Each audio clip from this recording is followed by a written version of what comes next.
Is hybrid fund same as fixed deposit or not? If not, what is the comparison? Our chief financial planner, Mr. Ramalingam, will elaborate on this. Ramalingam, over to you.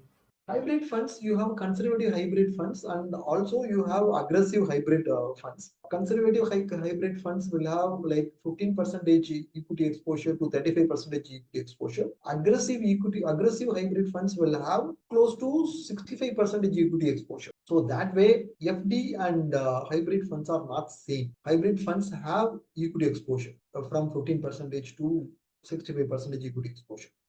Thanks for your detailed answer.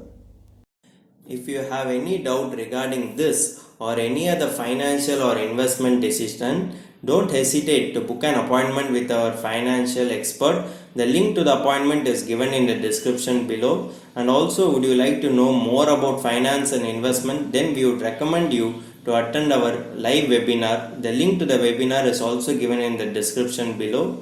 The webinar is absolutely free. If you like this video, hit like, and if you are new to our channel, please do subscribe.